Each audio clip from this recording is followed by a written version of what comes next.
দেখছি যে মন্ত্রীও বলছেন যে বিদ্যুতের দাম তো আবার বাড়াতে হবে। 10 থেকে 12 ঘন্টা লোডশেডিং হচ্ছে। ঢাকায় হয়তো অতটা হচ্ছে না, কিন্তু ঢাকার বাইরে প্রত্যেকটা জায়গায় মানে যেরকম দুর্বিষহ জীবন মানুষ যাপন করছে সেটা আসলে মানে অবর্ণনীয়। এই যন্ত্রণার কোনো শেষ নাই। ম্যান মেড ক্রাইসিস হয়েছে কিনা গ্যাস তেল জ্বালানি সংকটের ক্ষেত্রে, এটা আপনার ধারণা শুনতে চাই, আপনারও কি তাই মনে হচ্ছে কিনা? ধন্যবাদ আপনাকে। প্রথম কথা হচ্ছে যে ক্রাইসিস যেরকম হচ্ছে গণমানুষের জন্য একটা ক্রাইসিস সিচুয়েশন নিয়ে আসে, আবার অনেক মানুষের জন্য অপরচুনিটিও নিয়ে আসে। করোনাকালে যখন আমরা দেখেছিলাম যে আমাদের দেশে এক ধরনের মানবিক সংকট চলছে, তখন কিন্তু তার মধ্যে 2000 কোটিপতিও তৈরি হয়েছিল।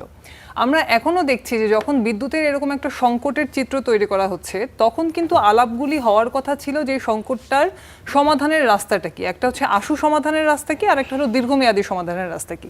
কিন্তু আলাপ হচ্ছে কিন্তু ভিন্ন বিষয়। আমরা দেখছি যে মন্ত্রীও বলছেন যে বিদ্যুতের দাম তো আবার বাড়াতে হবে। অর্থাৎ মানুষ যখন একটা সংকটের মধ্যে হাঁসফাঁস করছে, তখন যদি এই ধরনের একটা জায়গায় বলা হয় যে হ্যাঁ একটু দাম বাড়ালে এটা সমাধান হয়ে যাবে, এইরকম একটা জায়গাও তৈরি করা হচ্ছে কিনা। আমরা জানি যে 27 সালের দিকে যদি ভর্তুকি আরও প্রত্যাহার করা হয়, তাহলে IMF এর আরেকটা লোন সেই ধরনের একটা পাওয়ার চিন্তাভাবনা সেটাও সরকারের মধ্যে আছে। ফলে ভর্তুকি প্রত্যাহার এবং জনগণের উপরে সেটার একটা ব্যয়ের ভার চাপানো, সেটার জন্য এই ধরনের ক্রাইসিসগুলি কিন্তু একটা অপরচুনিটিও তৈরি করে। ফলে সেই বিষয়টাও আমাদের অবশ্যই মাথায় রাখা দরকার। একটা বিষয় দেখেন যে এখন সংকটের ক্ষেত্রে আমরা কি দেখছি যে 21শে জুলাই এক্সিলারেট কোম্পানির টার্মিনালে আগুন লেগেছিল এবং তারপর থেকে সেইখানে একটা গ্যাসের ক্রাইসিসের কথা বলে সারা দেশে একটা ক্রাইসিস হচ্ছে। এবং ক্রাইসিসটা কি মাত্রার ক্রাইসিস?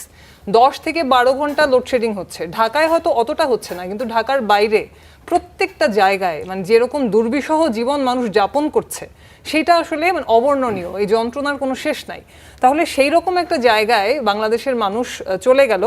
সেই ক্ষেত্রে আমরা এখন কি শুনছি যে সরকার, আমাদের প্রতিমন্ত্রী বললেন যে আরও 3টা টার্মিনাল তিনি নির্মাণের কথা ভাবছেন। অর্থাৎ 2029 সালের মধ্যে আরও 3টা টার্মিনাল করবেন। কোথায় করবেন? একটা করবেন হচ্ছে পায়রাতে, একটা করবেন হচ্ছে মংলাতে, আর একটা করবেন হচ্ছে হিরন পয়েন্টে। এই পায়রা বন্দর এখন পর্যন্ত চালুই হয় নাই। 10,000 কোটি টাকা খরচ করে একটা মেগা প্রজেক্ট করে গিয়েছে, যে বন্দরটা এখন অচল। সেখানে তিনি আরেকটা টার্মিনাল করবেন, যেখানে হচ্ছে অলরেডি নাব্যতা সংকটের কারণে কোনো জাহাজ ভিড়তে পারে না, সেই জায়গাতে তারা এরকম আরও পরিকল্পনা করছেন।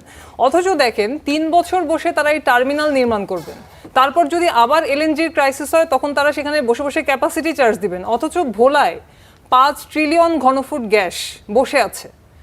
আজ পর্যন্ত সেখানে একটা পাইপলাইন করে সেখানকার মানুষের, অবশ্যই দক্ষিণাঞ্চলের মানুষের কিছু দাবি আছে যে গ্যাস ভিত্তিক শিল্পাঞ্চল সেটা একটু তৈরি করা হোক, এই দাবিগুলি আছে। কিন্তু সেই কাজটা কিন্তু 3 বছরে করা যেত। মাত্র 1200 কোটি টাকা চেয়েছিল GTCL, কিন্তু তারা কিন্তু সেই কাজটা করলো না। এবং সরকার যে বলছে ফ্যাসিবাদ এসে ফোকলা করে দিয়ে গেছে, আচ্ছা ফ্যাসিবাদ আসার আগে তার মানে বাংলাদেশের খুব দাঁতটাত ছিল, তাহলে বিবিআনার গ্যাসটা তারা রপ্তানি করতে চেয়েছিলেন কেন? তখন তো তারা বলেছিলেন যে বাংলাদেশ গ্যাসের উপর ভাসছে। আমরা এরকমও শুনছিলাম যে গ্যাস হচ্ছে এমন একটা সম্পদ, এটা মাটির নিচে বেশি দিন রাখলে এটা নাকি পচে যায়। তো এরকম কথাবার্তাও কিন্তু তখন আমরা শুনেছি। এবং তখন বিবিআনার এই গ্যাস রপ্তানির বিরুদ্ধে বামপন্থীরা তেল গ্যাস বন্দর রক্ষা জাতীয় কমিটির নেতৃত্বে লং মার্চ করে কিন্তু এই গ্যাস রপ্তানির পরিকল্পনাটা বন্ধ